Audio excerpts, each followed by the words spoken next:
Hello everyone, my name is Alberto, welcome back to my channel. Here you can see the evolution of my logo, and in this video I'm gonna show you a bit of the behind the scenes. I finally landed on these three primary color circles, which are heavily inspired by Italian industrial graphic design in the 50s and 60s. I had this idea of making a brimmed hoodie, a hoodie with a cap integrated, so I tried different finishes and different designs, and I finally landed on the one I chose, which is baggy and oversized. So I ordered my fabric. I got custom made laces with dipped tips and screen printed logo.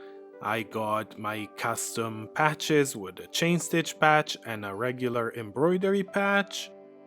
I started cutting all my brims, and I had already previously made several samples in order to change it, because my main problem was that the brim didn't hold up during washing and general care of the hoodie, and I wanted something that was wearable and that could last a long time. So I landed on this idea of detachable brim. So I started working on that. I had cut all my brims, started putting them together. I have my the process. You saw it already in the how to make a cap, baseball hat video. It's basically the same thing. It's just working with a different fabric that is a stretchy fabric because it's a fleece, and it's holding it together in a way where the brim of the hat actually stays nice, stiff, and straight, because on a soft fabric it tends to sag. This involved many changes to the hood part, because again, I didn't want this to sag, I want this to wear like a hat. This is just a simple snippet of some of the preparation and the work that was behind it. Unfortunately, I don't have that much footage because starting from nothing, I had a bit of problems to solve in this particular design. It was a lot of construction issues in the first samples because, again, I didn't know how exactly to put this together. It was an idea of a shape that wasn't exactly common, so it took a bit of work in order to make it viable.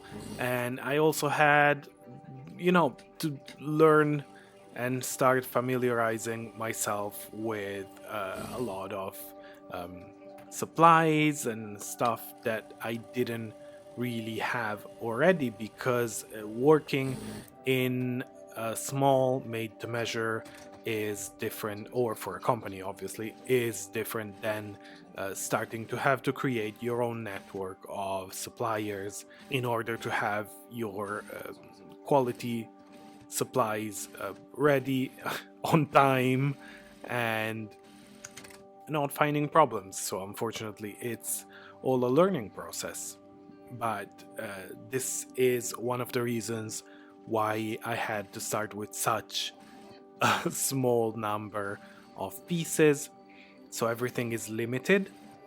But hopefully, if this design is appreciated, it will be reiterated next season.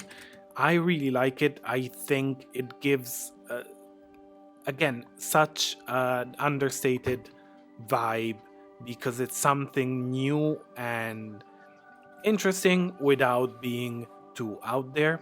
It is still a hoodie.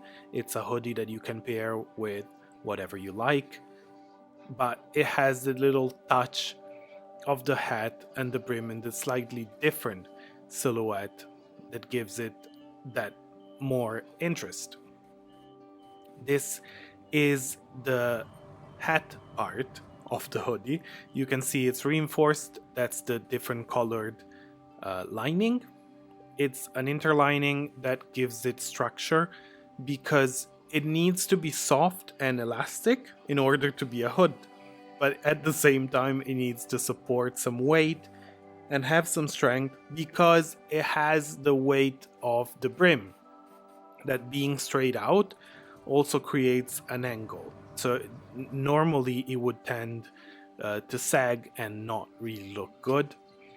Plus, I decided to use quite a strong Velcro in order to make it durable, and again, an extra layer of strength, but all of that is in conflict with the fabric that wants to sort of just drape because it's a soft polar fleece. So it is soft and warm, uh, but not very structured.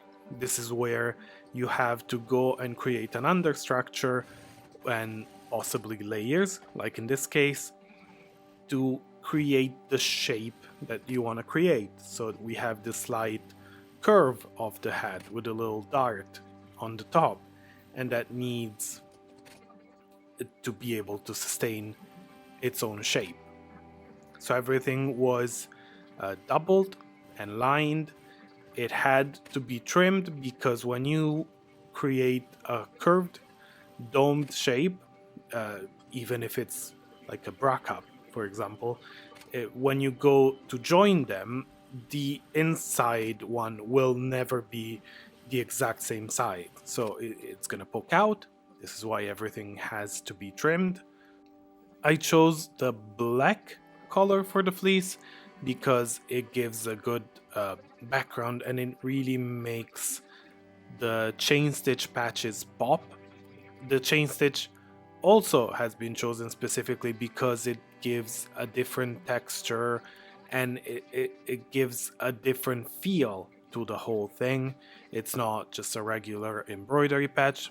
Those had to go on the t-shirts just simply because it's lighter and the chain stitch is quite a heavy patch. It would drag a t-shirt down, but it works so great on the hoodie.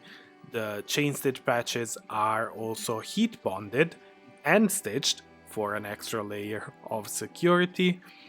So yeah, this is just how I had to work behind the scenes, and this is the final result. I cannot tell you how happy I am with how all of this looks. I hope you will be able to enjoy them.